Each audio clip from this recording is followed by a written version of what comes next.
We're in hell right now, gentlemen. Believe me. And we can stay here, get the shit kicked out of us, or we can fight our way back into the light.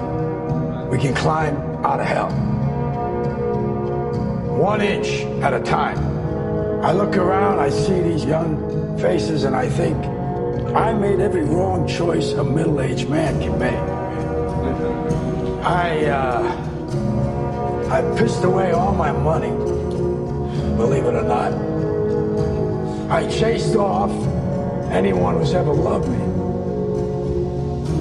And lately, I can't even stand the face I see in a mirror. You know, when you get old in life, things get taken from you. I mean, that's part of life. But you only learn that when you start losing stuff.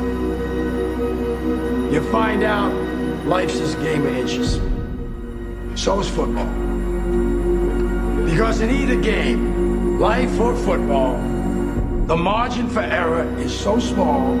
I mean, 1/2 a step too late or too early, and you don't quite make it. 1/2 second too slow, too fast, you don't quite catch it. The inches we need are everywhere around us. Hell yeah. They're in every break of the game, every minute, every second.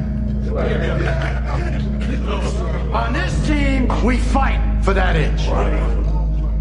On this team, we tear ourselves and everyone else around us to pieces for that inch.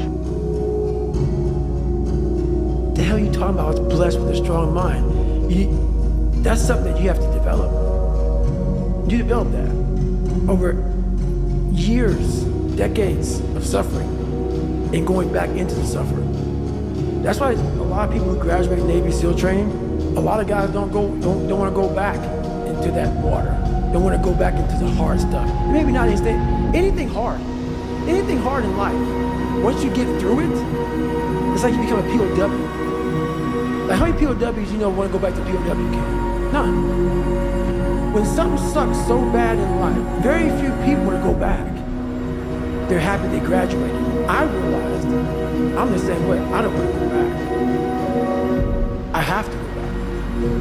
I must go back. Because that is exactly where all the knowledge of my life exists, was back there. But how I grew a will was constantly doing these things. To now, it's just life.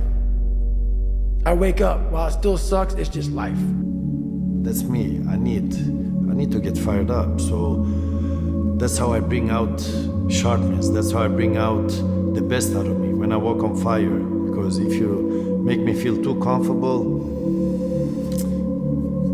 I'm playing to win. And to win, I will destroy you. I will do everything to win. And I need to win. Because when I win is my proof that I am alive. And that's wherever I came, I was like that.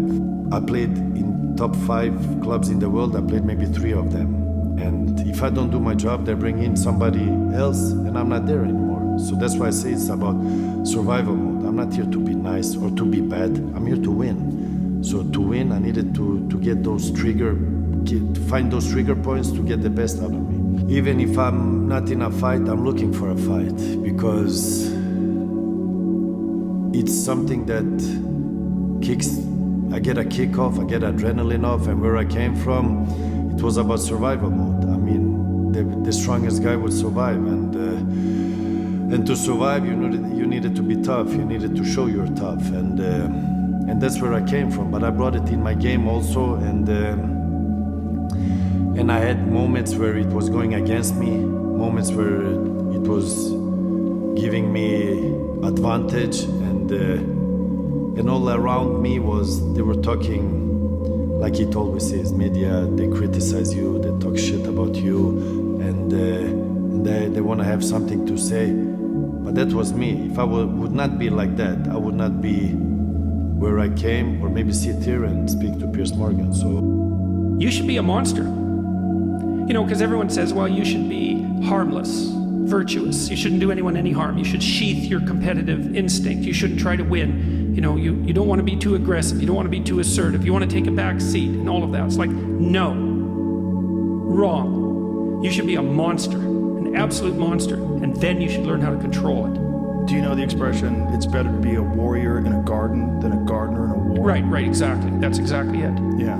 And that's exactly right. And so when I tell young men that, they think, well, lots of them are competitive. They're low in agreeableness, because that's part of being competitive temperamentally. It's like, is there something wrong with being competitive? There's nothing wrong with it. There's something wrong with cheating. There's something wrong with being a tyrant. There's something wrong with winning unfairly. All of those things are bad. But you don't want people to win? What's the difference between trying to win and striving? You want to eradicate striving? Well, it's the uncomfortable feeling that people associate with losing. When they've personally experienced it, they look at losing as they've been oppressed or they've been hurt. But what they don't understand is that is the motivation for growth. And one definition of a winner is someone who never let losing stop them. Yes. And the idea that a single loss in a competition is somehow a defeat is completely insane. First of all, well, let's say you're a hockey player and you're a good player and you lose the tournament. It's like, well, so what? You played the game.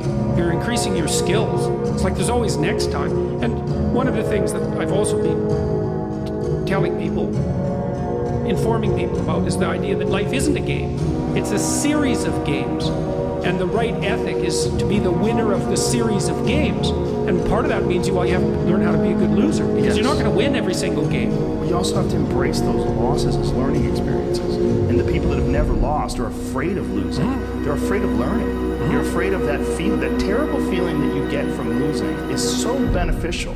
It's aided me in so many ways. Like, it's one of the reasons, and also one of the reasons why I talk so openly about bombing on stage. And I do it with other comedians. I always want to tell people, yeah, I'm an established comedian. I've been a comedian for a long time. Let me tell you about, like, when I was 2 years in, or 5 years in, or 4 years ago. Let me tell you about some horrible moments on stage where it went wrong. Just so you understand, like, those things took me to another place. Yeah. Because I realized I don't want to ever feel that feeling again.